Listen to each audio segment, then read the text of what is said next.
Nggih, terima kasih sekali lagi, saya ulang, bismillahirrahmanirrahim, Assalamualaikum warahmatullahi wabarakatuh, salam bahagia Bapak Ibu guru hebat, terima kasih Pak Wahyu, berkenan, di hari liburnya, berkenan mengikuti, Google Meet, Pak Wahyu selaku Waka Kesiswaan, Pak Jimmy selaku Waka Sarana Prasarana, Bu Eva terima kasih juga selaku Waka Humas.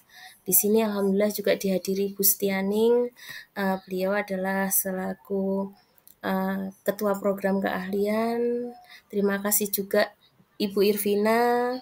Terus kemudian juga alhamdulillah teman kita CGP angkatan 9 Bu Iva juga hadir. Terus di sini juga alhamdulillah dihadiri juga PP saya Mr. Andrew, terima kasih dan alhamdulillah dihadiri juga kakak saya, support dari kakak saya yang kebetulan beliau adalah PP juga di kota sebelah atau di kota Tulungagung. Untuk mempersingkat waktu, terima kasih atas kehadirannya. Alhamdulillah kita diberi rahmat, hidayah, sehingga hari ini kita bisa belajar bareng. Istilahnya di sini adalah belajar bareng, bukan berarti di sini adalah saya memberikan materi, tidak, tapi di sini saya akan belajar bareng, sharing dengan Bapak Ibu guru hebat karena di sini hampir 50% beliau-beliau adalah orang yang sudah paham dan fasih tentang kurikulum merdeka. Di sini saya mau mencoba untuk mendesiminasikan dari tugas modul 1.4 yang dimana saya harus mendesiminasikan terkait dengan budaya positif. Nah, Bapak Ibu guru yang mungkin belum mengikuti CGP, jangan khawatir, jangan takut. Insya Allah support dari teman-teman ini cukup luar biasa. Dan kalau terdengar bahwa ikut CGP itu berat, insya Allah tidak, semua bisa dijalankan atas dasar adalah support dari teman-teman dan semangat kita. Monggo yang masih muda, Bu Ning, Bu Irvina juga, monggo kita semangat sehingga nanti kurikulum merdeka ini bisa berjalan dengan baik dan bisa menghasilkan sesuatu yang luar biasa untuk peserta didik kita. Untuk mempersingkat waktu, kegiatan ini insya Allah tidak perlu dimoderatori, langsung saja bersumber dari saya. Terus kemudian nanti akan saya memaparkan atau akan insya Allah saya akan sharing materi yang dimana yang saya dapatkan pada saat pembelajaran modul 1.4 di budaya positif. Mohon izin saya share screen.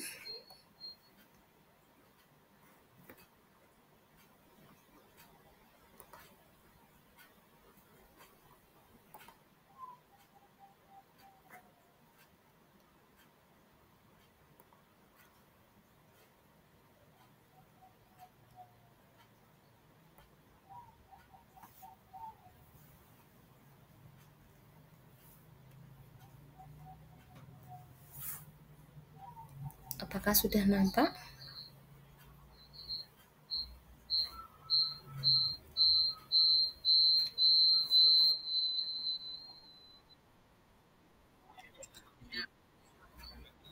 Oh, nggih, sekedap. Oke, siap. Terima kasih. Sudah nampakkah? Sudah nggih? Nggih, bismillah. Ini desiminasi pemahaman tentang pengalaman budaya positif.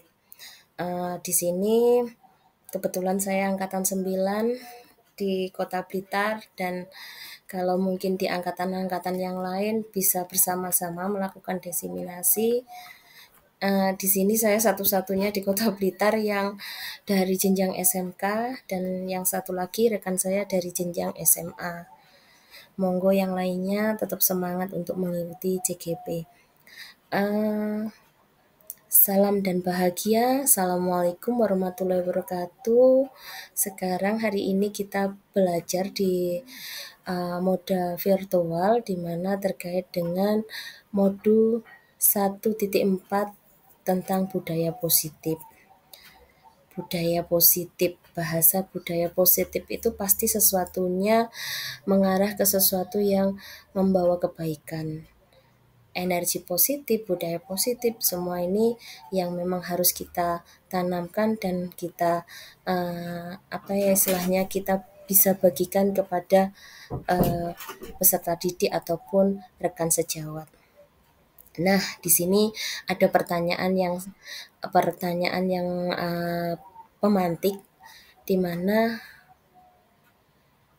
hukuman dapat didisiplinkan anak. Apakah dengan hukuman itu mampu untuk mendisiplinkan anak? Kak, nggih. Oh, nggih sekedap. Belum muncul nggih.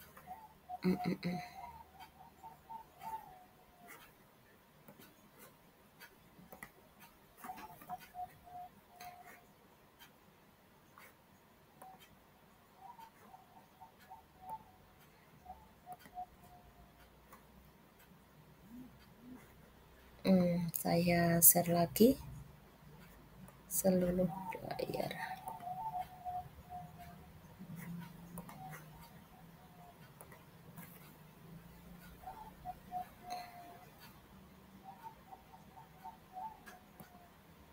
Kalau seperti ini sudah nampakkah? Oke, nggih terima kasih Pak Jimmy. Saya lanjut. Tadi kita masuk ke pertanyaan nggih. Hukuman dapat mendisiplinkan anak. Apakah dengan hukuman itu nantinya akan menghasilkan disiplin? Yang kedua, pemberian hukuman dengan hal-hal positif seperti membaca, terus kemudian membersihkan halaman sekolah, dapat meningkatkan disiplin anakkah? Nah, terus yang ketiga, memberi penghargaan dapat meningkatkan motivasi belajar anak. Apakah dari 3 hal ini Bapak Ibu guru hebat setuju dengan statement-statement dari pertanyaan ini? Mungkin kita sadari bahwa dulunya kita di zaman dulu proses pendidikan adalah anak yang hebat itu adalah anak yang selalu setiap di upacara dia dipanggil, dapat hadiah, dapat ini, dapat itu. Nah, apakah yang tidak mendapatkan itu juga tidak hebat? Pertanyaan-pertanyaan ini yang nantinya akan menjadi topik bahasan kita, bahwa di mana dalam proses pembelajaran ini kita tidak boleh membedakan dari posisi anaknya, baik itu anak yang cerdas maupun anak yang kurang bisa memahami konsep pembelajaran kita, atau mungkin dia belum bisa hitungan dan seterusnya. Nah, di topik ini kita akan membahas 6 hal yang akan kita bahas terkait dengan eksplorasi konsep. Yang pertama, disiplin positif dan nilai-nilai kebajikan yang universal. Yang kedua, teori motivasi, hukuman, penghargaan, restitusi. Yang ketiga, keyakinan kelas. Yang keempat, kebutuhan dasar manusia, dunia berkualitas, seperti apa kebutuhan dasar dari manusia. Kemudian yang kelima, restitusi 5 posisi kontrol. Dan yang keenam, restitusi segitiga restitusi. Ini yang nantinya akan kita bahas dalam materi ini. Selanjutnya kita masuk ke topik disiplin positif dan nilai-nilai kebajikan yang universal. Nah, perubahan paradigma inilah yang nantinya akan kita pelajari. Selama ini kita sempat mendapatkan pembelajaran atau pada saat kita SD atau SMP kita pernah mengingat seorang guru yang dimana seorang guru itu pernah, contoh dari saya, ada yang pernah sempat membawa garisan kayu yang dimana setiap hari beliaunya akan keliling sambil membawa garisan kayu. Nah, itu seperti halnya kayak jimat dan seterusnya. Ini yang mungkin di gambaran-gambaran kita pada saat pembelajaran terdahulu. Nah, di sini ada perubahan paradigma kegiatan. Di sini ada proses di mana kalau kita punya barang, jadi ini ada simulasi yang harus yang bisa kita lakukan. Ada A dan B. Uh, jadi kita mau megang sesuatu, mungkin kita bisa gunakan kertas atau apa, di mana itu bisa kita tulisi dan seterusnya, dan itu kita genggam atau kita kepal. Nah, dicoba untuk mungkin di rumah ada anak atau mungkin istri atau suami untuk mencoba untuk meminta untuk membukanya. Nah, dengan sekuat tenaga kalau kita tidak ada keinginan untuk membuka, maka kepalan tangan kita ini juga tidak akan dibuka. Mungkin suatu saat akan bisa terbuka juga ketika dibujuk atau mungkin diancam atau dirayu atau mungkin dengan versi apapun akhirnya tangan itu terbuka. Nah, sebenarnya kalau kita berbicara hal tersebut, paradigma dari kepalan tangan kita itu siapa sih yang punya uh, kemampuan atau yang bisa membuka tangan itu? Apakah orang lain? Yang jelas tidak. Kembalinya adalah pada diri kita sendiri. Nah, begitu pula peserta didik kita. Di sini ada teori kontrol atau teori pilihan. Ilustrasi guru mengontrol murid. Sebenarnya kita tidak bisa mengontrol murid kita. Murid punya hak. Murid juga punya kemampuan atau minimal dia punya kapabilitas untuk dirinya sendiri. Dari ilustrasi yang saya gambarkan sebelumnya, bahwa di sini ketika kritik dan membuat orang merasa bersalah dapat menguatkan karakter. Ketika mungkin di sini ada proses-proses ilustrasi guru mengontrol murid. Terus di situ ada proses ilustrasi bahwa semua penguatan efektif dan bermanfaat. Apakah ini ada proses seperti itu? Ilustrasi bahwa orang dewasa memiliki hak untuk memaksa. Nah, di sini kita harus perlu memahami karakter siswa kita.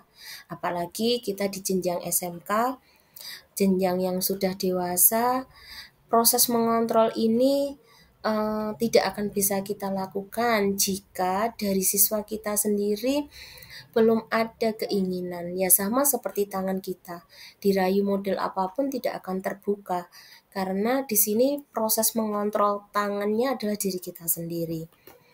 Nah, selanjutnya perubahan paradigma stimulus respon teori kontrol dan teori pilihan.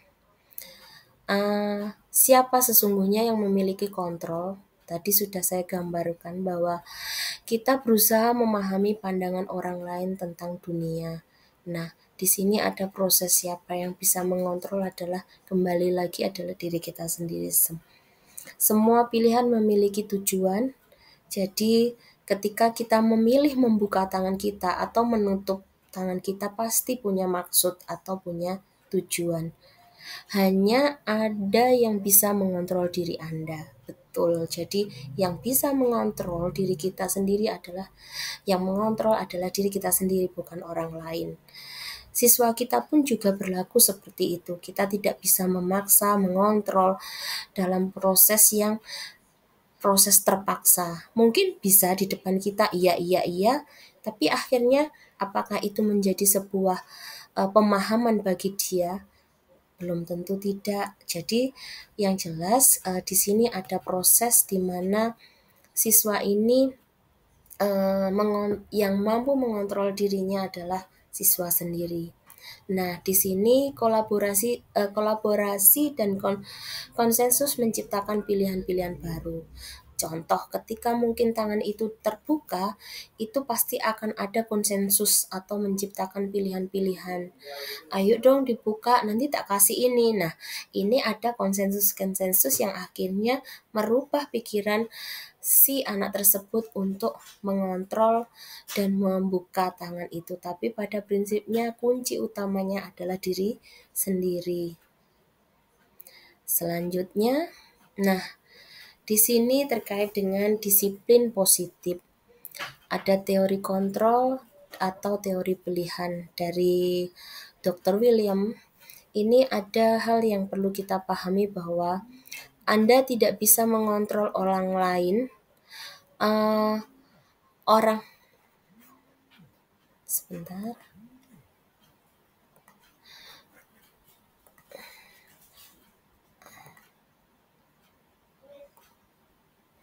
Anda tidak bisa mengontrol orang lain, hanya Anda yang bisa mengontrol diri Anda. Makna disiplin di sini belajar kontrol diri dengan menggali potensi kita agar tercapainya tujuan mulia, yaitu sesuatu menjadi seseorang yang kita inginkan berdasarkan nilai-nilai yang kita hargai. Di sini yang mampu mengontrol adalah diri kita. Nah, ini nanti arahnya kemana? Arahnya adalah membawa peserta didik kita untuk memahami sebenarnya teori ini tidak hanya untuk peserta didik sih, sebenarnya juga bisa kita berlakukan pada diri kita sendiri. Semua perilaku memiliki tujuan, jadi ketika dia memperlakukan seperti itu pasti ada sebabnya. Tidak mungkin setiap masalah itu tidak ada sebabnya. Pasti ada sesuatu yang mendasarinya. Contoh, ketika mungkin peserta didik kita melakukan sesuatu, hal yang mungkin kita anggap tidak tepat, ini sebenarnya kalau kita lihat contoh merokok. Nah, di sini akan kita lihat bahwa oh jangan merokok dan seterusnya, tapi dari balik ini pasti ada tujuan. Sebenarnya ada akar permasalahan seperti apa. Nah, disinilah kita akan mempelajarinya. Teori motivasi untuk menghindari motivasi intrinsik yang dimana untuk menghindari hukuman, untuk mendapatkan imbalan, dan seterusnya. Nah, disinilah akan nanti ketika proses ini bisa berjalan dengan baik, maka akan timbul nilai-nilai kebajikan yang universal, atau dimana nanti ketika model berpikir peserta didik kita atau para peserta didik kita memahami permasalahan ketika membolos, kenapa membolos, dan mungkin dari proses membolos itu apa yang dia dapatkan, untung ruginya bagaimana, sampai peserta didik ini akan memahami sehingga akan menjadi sebuah nilai-nilai kebajikan yang universal. Jadi intinya dari disiplin positif ini diharapkan peserta didik kita ini mampu memahami sebuah kesalahan ataupun mungkin apa-apa yang bisa dijadikan sesuatu menjadi nilai-nilai kebajikan sehingga menjadi sesuatu yang universal. Maksudnya adalah bukan lagi keterpaksaan tapi menjadi sebuah kesadaran. Selanjutnya di sini realitas kebutuhan kita berbeda-beda.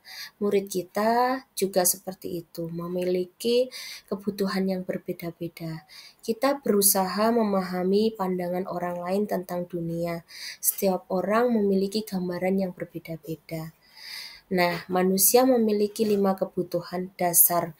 Sebenarnya kalau terkait dengan kebutuhan dasar, manusia sama memiliki kebutuhan dasar yang bertahan hidup, penguasaan, kasih sayang, rasa diterima, kesenangan, dan kebebasan. Begitu pula murid kita.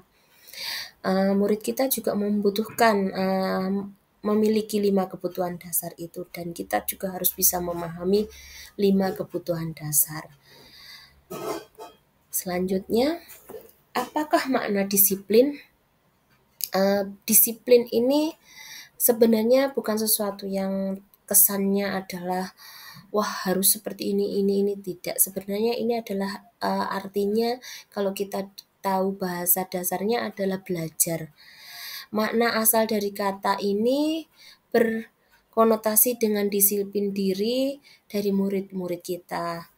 Nah, di sini disiplin diri ini membuat orang menggali potensi menuju sebuah tujuan apa yang dia hargai. Namun dalam budaya kita, makna kata disiplin telah berubah menjadi sesuatu yang dilakukan seseorang pada orang lain untuk mendapatkan kepatuhan.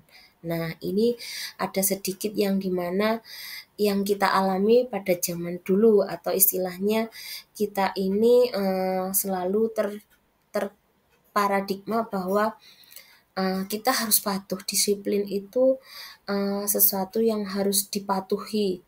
Kecenderungan umum menghubungkan kata disiplin dengan ketidaknyamanan. Nah, ini yang sangat disayangkan, bahwa ketika disiplin di sini ada proses ketidaknyamanan, bukan dengan apa yang kita hargai atau pencapaian suatu tujuan yang mulia.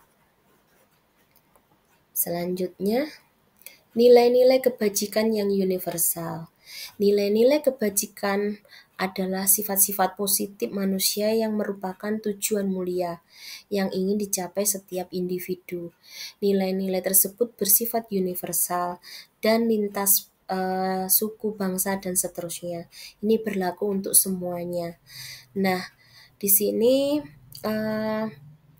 dengan mengaitkan nilai kebajikan yang diyakini seseorang, maka di sini ada motivasi intrinsiknya akan terbangun. Jadi tanpa disadari, dengan nilai-nilai tersebut mulailah terbangun kesadaran.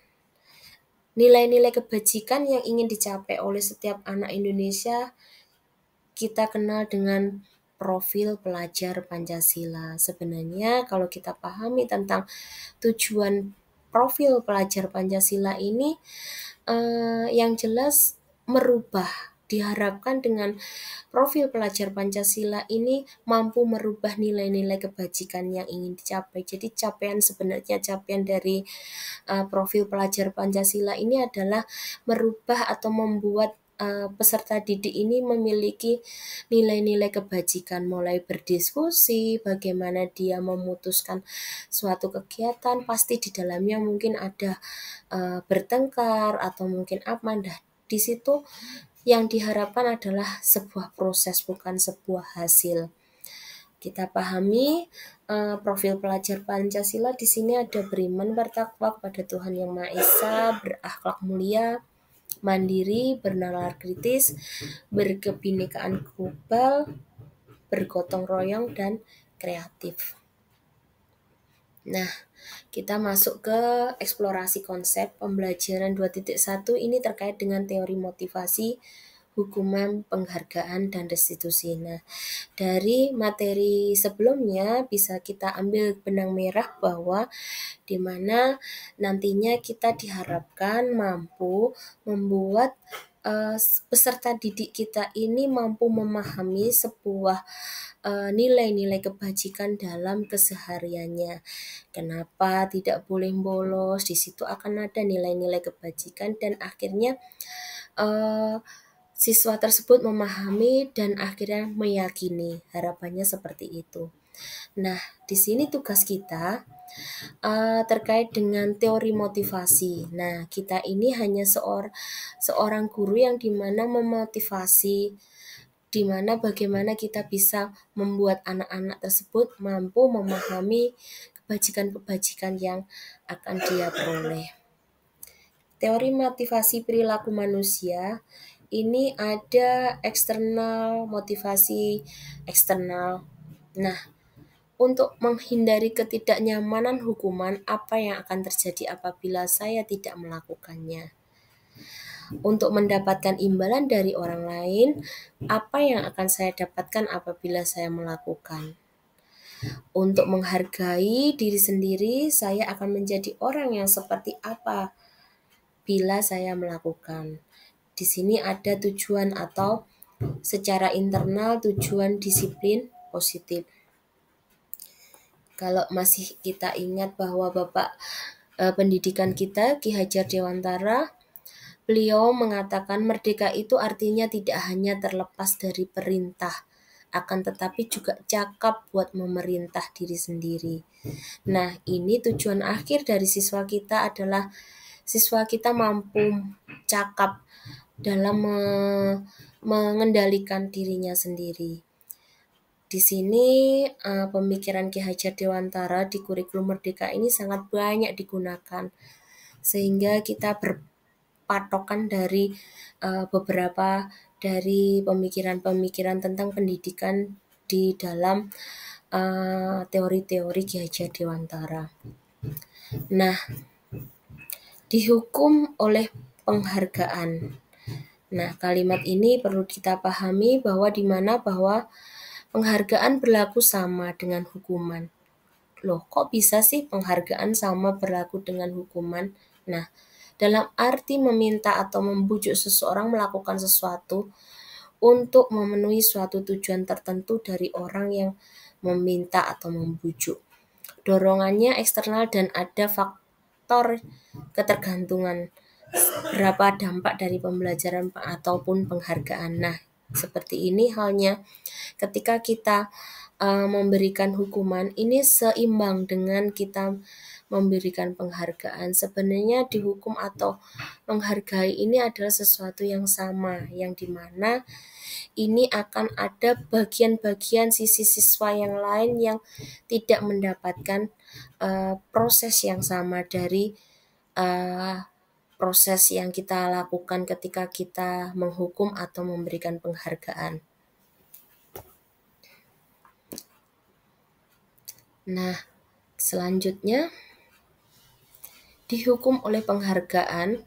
Di sini penghargaan menurunkan kualitas. Nah, bisa jadi dengan penghargaan ini bisa nantinya akan menurunkan kualitas. Maksudnya adalah ketika kita memberikan penghargaan kepada seseorang, dia akan juga mulai semakin istilahnya, kok cuman segini dan seterusnya. Nah, ini bisa akan terjadi.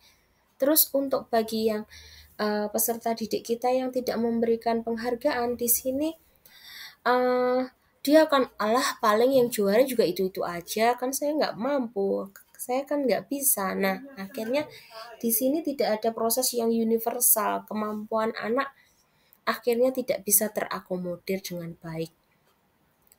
Penghargaan mematikan kreativitas.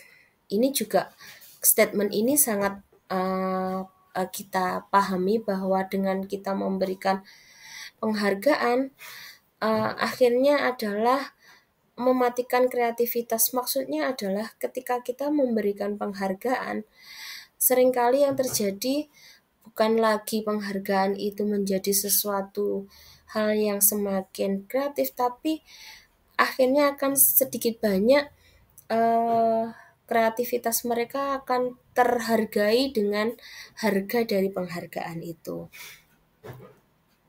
Nah, selanjutnya kita masuk ke tugas hukum dan konsekuensi. Nah, dari kalimat soal di bawah ini, tindakan guru yang pertama, mencatat 100 kali di dalam kalimat.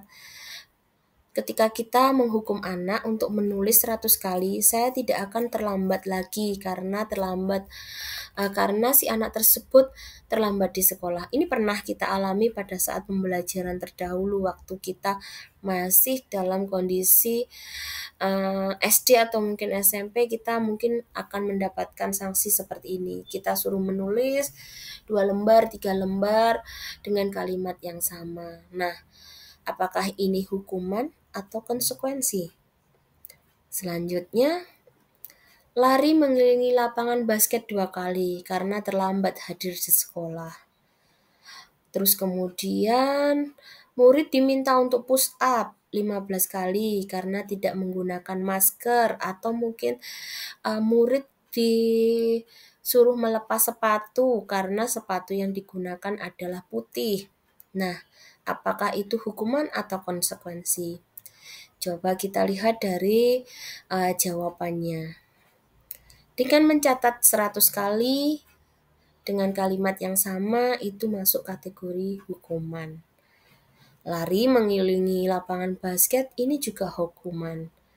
Push up, kita menyuruh siswa kita untuk push up, atau mungkin melakukan sesuatu membersihkan kamar mandi dan seterusnya, itu adalah hukuman. Nah, yang konsekuensi yang bagaimana? Di soal ini menggantikan kertas tugas teman yang telah dicoret. Ini sebuah konsekuensi. Membersihkan tumpahan air di meja tulis karena senggolan pada saat belajar, ini juga konsekuensi. Murid disuruh untuk mengenakan sepatu seharian di sekolah karena murid disuruh untuk tidak mengenakan sepatu seharian di sekolah karena tidak mengenakan sepatu hitam. Ini hukuman. Lari mengelilingi lapangan basket 2 kali karena terlambat 10 menit untuk pelajaran PJOK. Ini konsekuensi. Nah, perbedaan hukuman dan konsekuensi. Kita tadi sudah bisa menjawab mana yang konsekuensi dan mana yang hukuman. Nah, hukuman sesuatu yang menyakitkan harus terjadi, sedangkan konsekuensi adalah sesuatu yang harus terjadi. Hukuman itu membuat anak sakit, baik fisik maupun hati untuk jangka waktu yang cukup lama. Sedangkan konsekuensi membuat anak merasa tidak nyaman dalam jangka waktu pendek. Hukuman, anak membenci kedisiplinan, sedangkan konsekuensi, anak menghargai disiplin. Hukuman ini cenderung paksaan, sedangkan konsekuensi ini cenderung stimulus atau tanggapan. Kemudian hukuman mendorong anak menyakiti diri sendiri. Akhirnya anak merasa tidak nyaman, menyakiti diri sendiri, dan seterusnya. Sedangkan konsekuensi mendorong anak agar mudah menyesuaikan diri. Hukuman, konsep diri yang buruk. Sedangkan konsekuensi, konsep diri yang baik. Nah, anak belajar untuk menyembunyikan kesalahan. Seringkali ketika dengan hukuman anak takut dan kemudian dia akan belajar untuk berbohong karena takut akan hukuman. Sedangkan konsekuensi anak belajar untuk mematuhi peraturan. Sedangkan hukuman marah, rasa bersalah, dipermalukan, merasa tak dihargai. Sedangkan konsekuensi kehilangan hak, dibuat tidak nyaman, disaingkan untuk sementara atau di time out-kan. Nah, ini di sini. Sedangkan hukuman ini adalah ada proses di mana ketika identifikasi gagal atau dengan hukuman ini kecenderungan adalah kita akan merasa gagal terhadap siswa, dalam arti adalah apa yang kita lakukan sebenarnya kelihatannya anak iya aja, tapi akhirnya yang terjadi dengan hukuman ini hanya sebatas takut akan hukuman.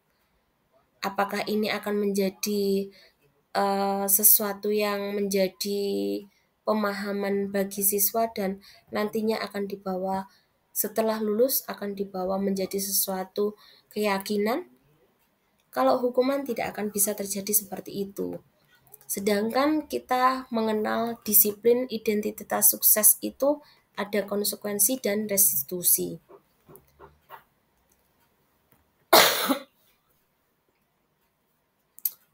Konsekuensi sesuatu harus terjadi, sedangkan restitusi merupakan sesuatu yang menjadi sebuah pilihan. Nanti kita akan mempelajari hal ini terkait dengan bagaimana hukuman, konsekuensi, dan restitusi. Selanjutnya, ini tadi cukup ini ya terkait dengan restitusi. Restitusi adalah proses menciptakan kondisi bagi siswa untuk memperbaiki kesalahan mereka, sehingga mereka bisa kembali pada kelompok mereka dengan karakter yang lebih kuat. Diharapkan dalam proses ini bukan lagi terjadi hukuman. Diharapkan adalah ada proses restitusi, sehingga di proses restitusi ini akan menjadi sebuah karakter yang kuat. Yang dikhawatirkan dengan teori hukuman, ketika dihukum dia akan pandai berbohong. Akhirnya timbul, dia akhirnya pintar sekali untuk berbohong. Dia sudah terbiasa dengan berbohong karena takut dengan hukuman. Sedangkan arah kita nantinya adalah di mana kita mampu memproses anak ini dengan restitusi, yaitu memberi pemahaman sehingga mereka bisa kembali pada kelompok mereka dengan karakter yang lebih kuat. Diharapkan di sini ada proses kolaboratif yang mengajarkan murid untuk mencari solusi untuk masalah mereka. Di proses restitusi ini, murid diminta atau diharapkan mampu memahami bahwa sebuah kesalahan itu apa ya istilahnya? Diharapkan murid juga bisa memahami solusi apa yang nantinya akan dia dapatkan, sehingga kita hanya sebagai pengarah saja. Selanjutnya, 9 ciri-ciri restitusi. Di sini belajar dari kesalahan. Di proses restitusi ini, anak diharapkan mampu belajar dari kesalahan, kemudian memperbaiki hubungan, kemudian tawaran bukan paksaan. Jadi di sini anak akan kita tawarkan, jadi bukan dipaksa, kamu harus gini, nggak boleh merokok seperti ini dan seterusnya. Tapi di sini ada tawaran, bukan paksaan. Terus kemudian restitusi ini menuntun untuk melihat ke dalam diri. Terus di sini juga ada restitusi mencari kebutuhan dasar yang mendasarkan tindakan. Dari kalimat poin 5 ini, mencari kebutuhan dasar yang mendasarkan tindakan ini adalah contoh dari hal sederhana aja. Dia harus mampu memahami kebutuhan dasar ketika mungkin dia tujuan sekolah itu apa. Terus kemudian ketika dia terlambat, dia akan otomatis akan ketinggalan sekian dan seterusnya. Di sini akan ada pemahaman dasar untuk anak-anak. Terus kemudian restitusi diri adalah cara yang paling baik. Diharapkan fokus pada karakter bukan tindakan. Jadi akan bisa mampu diharapkan merubah karakter. Fokus pada solusi. Jadi di sini solusi ini sangat penting karena dengan solusi ini akhirnya akan terjadi sebuah pemahaman dan kemudian dia akan menyadari dari sebuah permasalahan atau kesalahan. Selanjutnya kita masuk ke eksplorasi konsep keyakinan kelas. Nah, sebelumnya kita pahami dari permasalahan tadi ada restitusi, ada hukuman, terus kemudian di materi sebelumnya juga kita diharapkan mampu menyadari terkait dengan keyakinan, sebuah keyakinan diri sendiri dan seterusnya. Nah, ini kita masuk ke keyakinan kelas. Karena kita lingkupnya di sekolah, maka di sini keyakinan kelas ini adalah sesuatu yang diharapkan di dalam kelas ini meyakini sesuatu keyakinan yang nantinya akan dilakukan bersama-sama dengan seluruh warga. Contoh,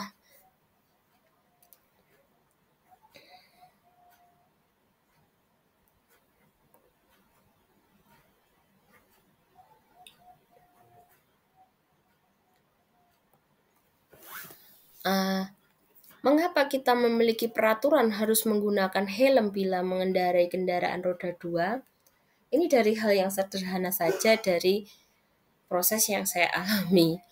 Kenapa kita harus pakai helm? Ya karena ketika nanti tanpa disadari kita ditubruk dari belakang oleh orang, dan kalau kita tidak menggunakan helm, otomatis benturan yang pertama yang kita dapatkan adalah kepala, dan kemudian mungkin bisa jadi robek, bocor, dan seterusnya. Akhirnya dari proses itu saya meyakini bahwa berarti kesimpulannya uang pakai helm aja bisa bocor, apalagi nggak pakai helm. Nah, ini yang perlu akhirnya menjadi sebuah keyakinan. Kalau dulu pakai helm hanya takut kepada polisi. Oh, ada polisi, helmnya dipakai. Nah, di sini diharapkan akhirnya menjadi sebuah keyakinan bahwa aduh, saya kalau mau pergi harus pakai helm, bahaya nanti ya apesnya apes ditubruk orang dari belakang, pasti bocor. Nah, ini menjadi sebuah keyakinan. Terus selanjutnya, mengapa kita memiliki peraturan 3M? Menggunakan masker, mencuci tangan, dan menjaga jarak. Nah, ini akhirnya menjadi sebuah keyakinan bahwa dengan adanya COVID-19, akhirnya hal ini menjadi sebuah pembiasaan dan seterusnya. Mengapa kita memiliki peraturan harus datang tepat waktu pada saat mengikuti pelatihan? Ya, otomatis di sini ketika kita tidak datang tepat waktu, ada part-part atau bagian-bagian yang akan ketinggalan dari materi. Untuk mendukung motivasi intrinsik, kembali ke nilai-nilai keyakinan-keyakinan yang lebih menggerakkan seseorang dibanding mengikuti serangkaian peraturan-peraturan. Nah, di sini bisa kita lihat dari lingkaran ini, dimulai dari sesuatu hal yang kita mulai dari peraturan kelas. Dari peraturan kelas, kita sepakati membuat peraturan kelas, dan kemudian akan dari peraturan kelas. Nah, dari peraturan kelas ini siapa sih yang membuat peraturan-peraturan kelas ini? Seringkali kita pahami dan tidak kita pungkiri bahwa peraturan kelas ini langsung kita buat bahwa gini. Nah, sebenarnya peraturan kelas ini bisa kita mulai dari peserta didik kita. Kita coba untuk menggali mereka. Peraturan-peraturan kelas apa yang perlu kita tanamkan di kelas kita?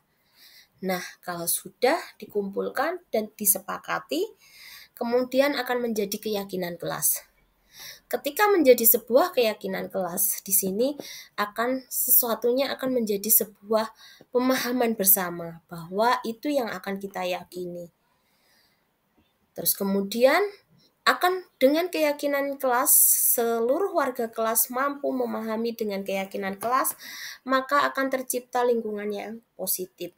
Dan kemudian secara garis besar akan timbul pula budaya positif karena kelas mampu meyakini sesuatu yang sudah disepakati bersama.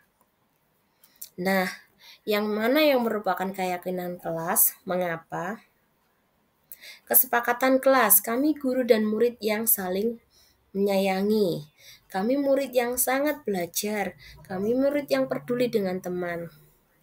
Nah, di sini ada beberapa kesepakatan kelas yang nanti mampu dipahami antara peserta didik, guru, dan seluruh warga sekolah. Kegiatan pendalaman, nah di sini kalau kita pahami, kami meyakini bahwa sangat penting untuk menghormati semua orang dan barang milik orang lain. Nah, di sini ada proses hormat. Jika tidak, bagaimana? Jika kita menghormati akan berlaku seperti apa? Nah, terus di sini ada diterima dan dimiliki. Kami meyakini bahwa sangat penting untuk merasa diterima pada suatu kelompok dan saling peduli dengan yang lain. Kita bisa menggunakan tabel T dan tabel Y. Selanjutnya, untuk membuat keyakinan kelas ini, anak akan kita bawa untuk mencari sesuatu. Jadi jangan sampai dari proses keyakinan kelas ini kita harus istilahnya menggodok keyakinan kelas anak. Seumpama, Bu, bagaimana kalau seperti ini? Memberikan saran seperti ini. Nah, di situ akan bisa kita arahkan ke anak-anak. Kalau terdengar, terlihat, dan berperilakunya seperti apa. Jadi di sini ada sebuah proses yang nantinya akan dia lakukan sehingga menjadi sebuah budaya positif.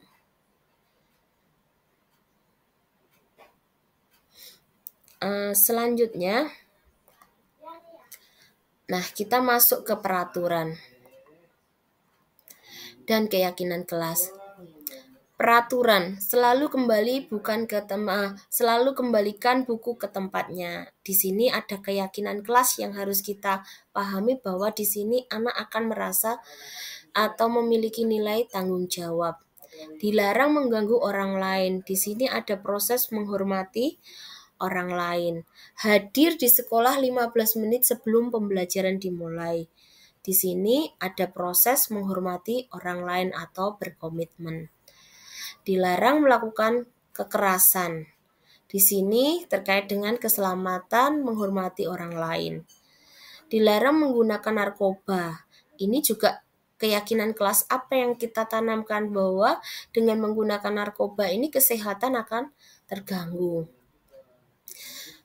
Bergantian atau menunggu giliran. Di sini ada proses keyakinan kelas yang harus kita pahami adalah menghormati orang lain atau bersabar.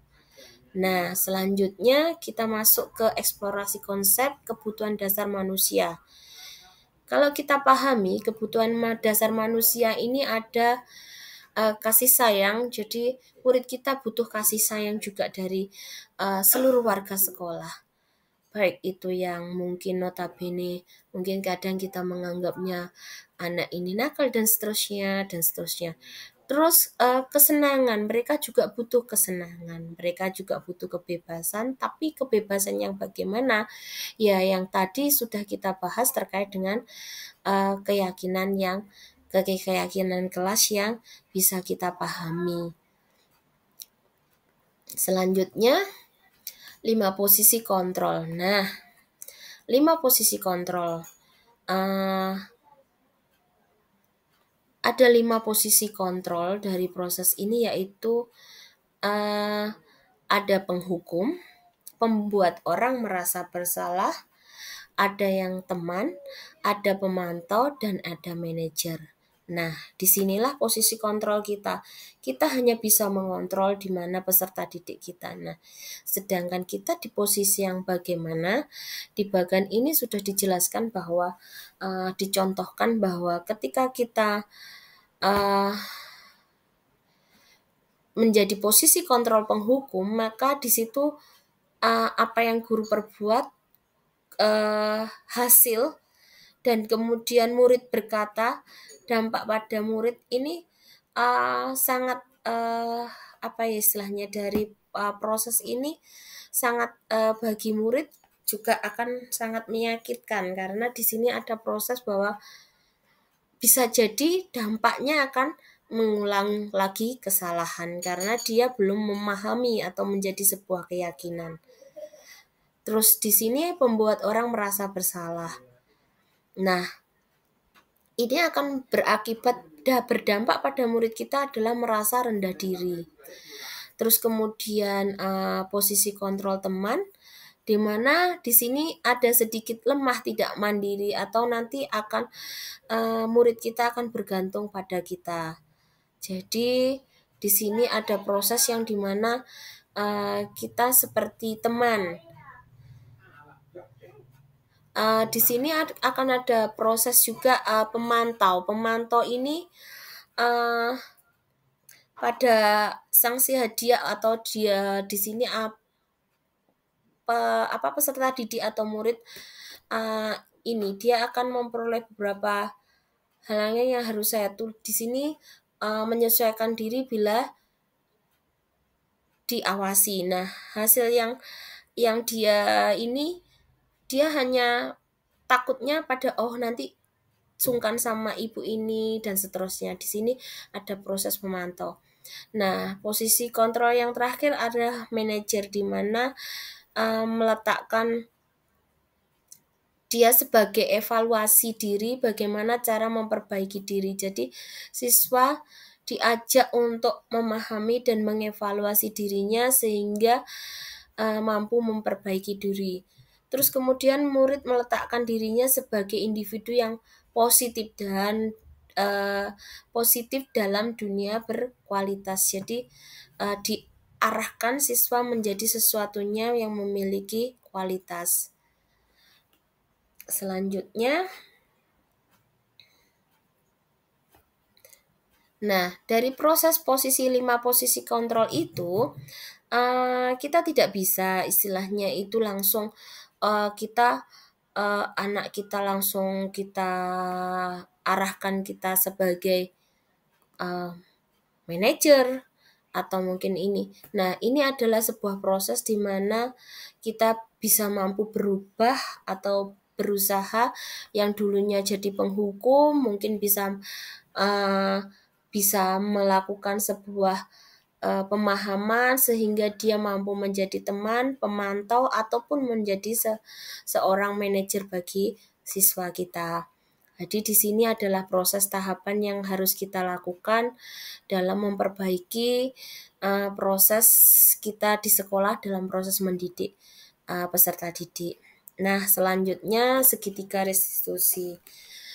Kalau kita berbicara yang sudah kita bahas cukup panjang tadi, arahnya adalah ketika mungkin siswa kita memiliki masalah, maka di mana kita mampu menggunakan segitiga restitusi ini sebagai alat atau sebagai media untuk membantu kita menyelesaikan masalah peserta didik kita. Nah, dalam segitiga restitusi ini, validitas kebutuhan ada menyamakan keyakinan dan menstabilkan identitas. Ada tahapan yang harus dilakukan. Tahapan yang pertama adalah menstabilkan identitas. Andai kata siswa kita melakukan sebuah kesalahan atau melakukan sesuatu yang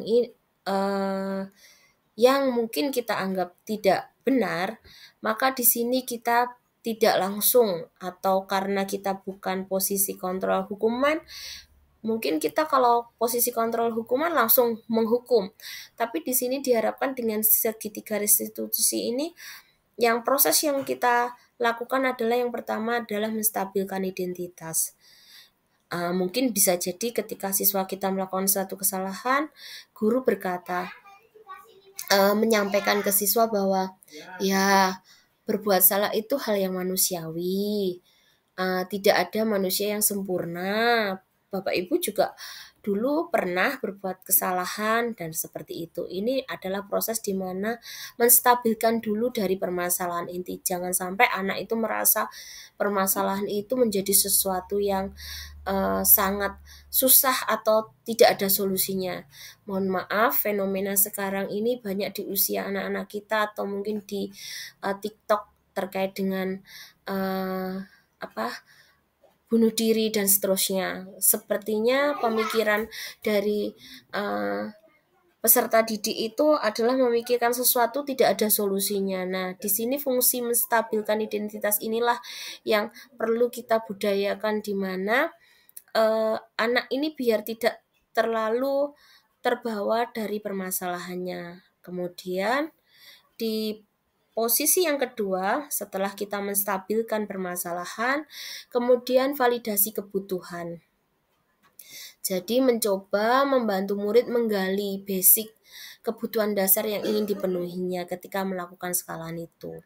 Contoh, andai kata murid kita ini membolos atau mungkin berangkat ke sekolah siang, datang ke sekolah jam 8. Nah, di sini ada proses di mana kita tanya dulu kebutuhan dasar yang ingin dipenuhi ketika melakukan kesalahan itu apa, kenapa. Pasti seperti halnya yang kita bahas di awal bahwa genggaman tangan itu dia akan membuka ataupun tidak akan membuka, itu pasti ada kebutuhan keyakinan yang membuat dia membuka ataupun tidak membuka. Jadi di sini validitas kebutuhan ini adalah proses di mana tindakan manusia atau tujuan adalah memenuhi basic need atau kebutuhan. Kadang mungkin juga kebutuhan kebebasan, dia pengen bebas, mungkin karena kasih sayang, atau mungkin bertahan hidup, atau mungkin kebahagiaan, mungkin itu bisa kita menjadikan dasar dari validitas kebutuhannya. Nah, di sini ada beberapa pertanyaan terkait dengan bagaimana ketika kita nanti untuk terkait dengan validitas kebutuhan. Apakah kamu bisa melakukan dengan lebih baik besok lagi? Nah, pertanyaan-pertanyaan pemantik ini yang nantinya akan memahami siswa menjadi sebuah pemahaman yang baik.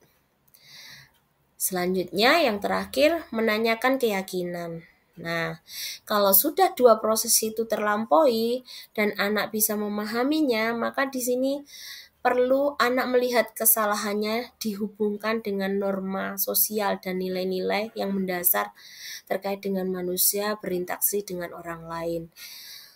Contoh ketika salah satu siswa kita terjaring oleh pihak aparat, maka di sini akan kita bangun bahwa nilai-nilai mendasar yang terkait dengan orang lain. Ketika kamu bolos, kamu lari-lari, apakah masyarakat juga nggak resah dan seterusnya. Di sini ada proses di mana memberikan pemahaman juga memberikan pemahaman ke peserta didik terkait dengan empati, dengan uh, berinteraksi dengan masyarakat dan seterusnya. Oke, setelah ini ada beberapa contoh video yang saya off screen dulu sebentar. Saya yakin materinya cukup panjang. Saya hentikan dulu. Mungkin dari penjelasan yang sudah saya sampaikan, ada yang ingin ditanyakan? Atau mungkin saya lanjut terkait dengan contoh video restitusi, proses ketika saya mencoba untuk melakukan restitusi dari sebuah kesalahan atau mungkin permasalahan di kelas. Mohon izin saya ini dulu.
Bisa terdengar suaranya dari videonya?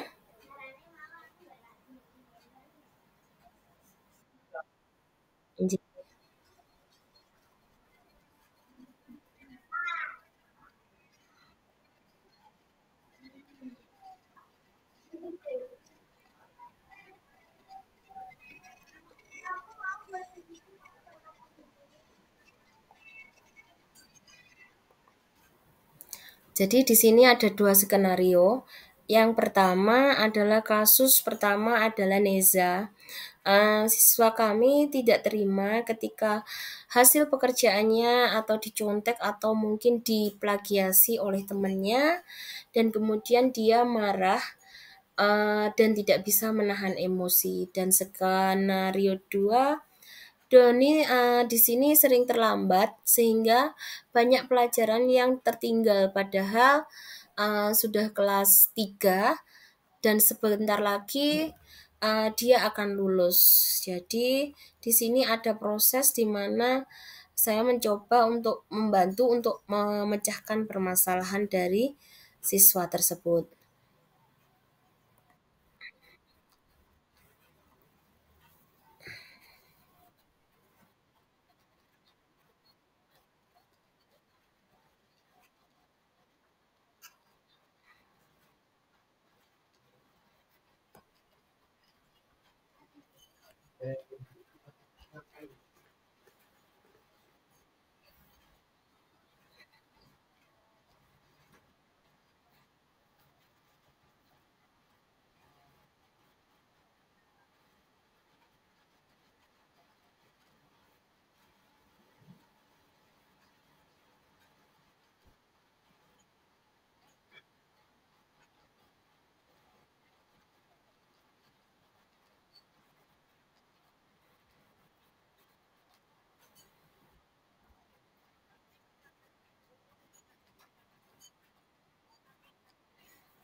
Nah, itu tadi beberapa contoh yang saya mencoba untuk melakukan sebuah demonstrasi terkait dengan restitusi menyelesaikan permasalahan peserta didik.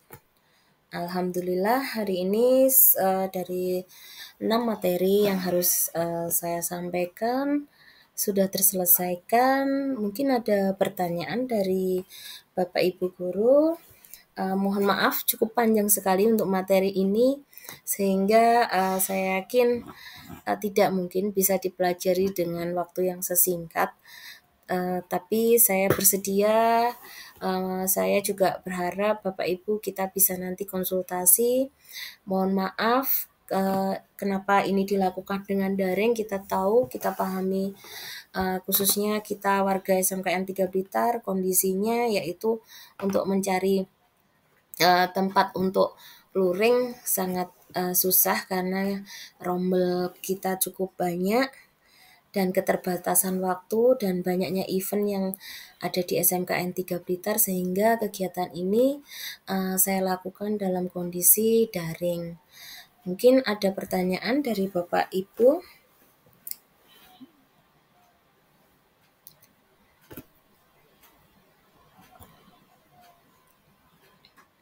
Nggih, karena memang waktu nggih, terima kasih Pak Jimmy silahkan.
Nggih, terima kasih Pak Jimmy, memang luar biasa proses ini juga tidak segampang kita membalikkan telapak tangan, dan teori-teori yang cukup panjang ini membutuhkan waktu di mana ada proses learning by doing. Jadi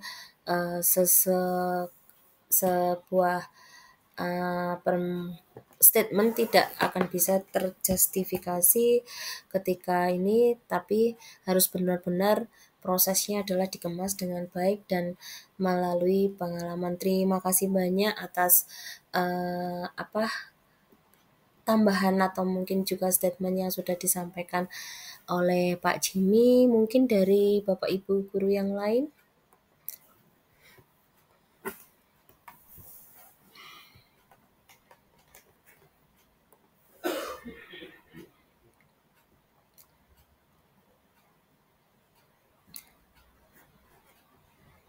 Nggih, monggo dari Ibu Herwanti.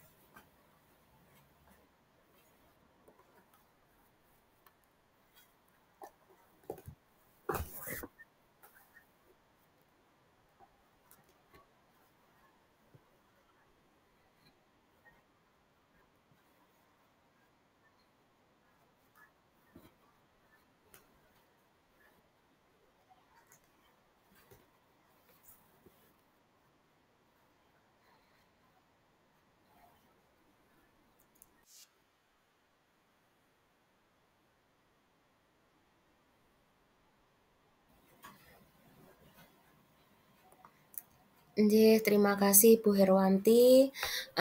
Bapak Ibu guru yang lain, saya sedikit memperkenalkan Bu Herwanti ini, beliaunya adalah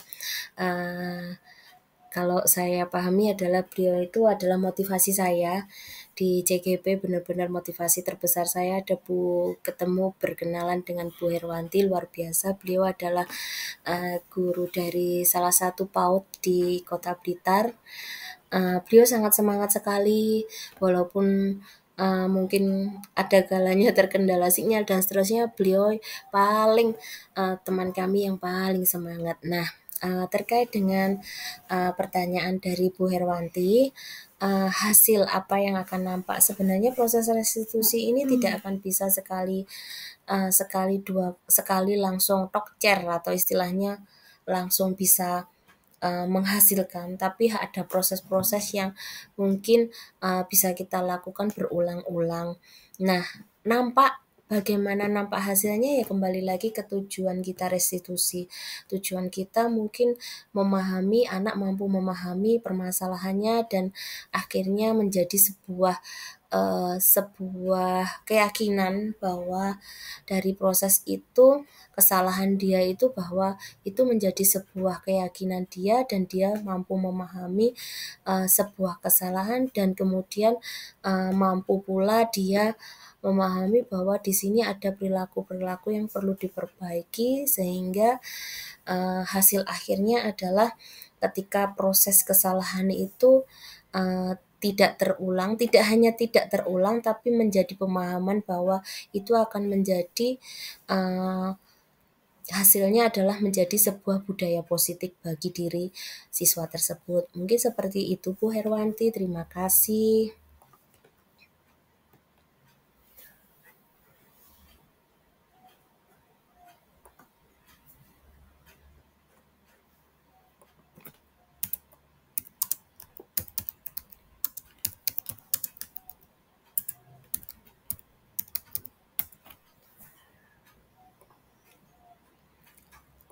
Nggih, mungkin ada lagi dari Bapak Ibu guru yang lain.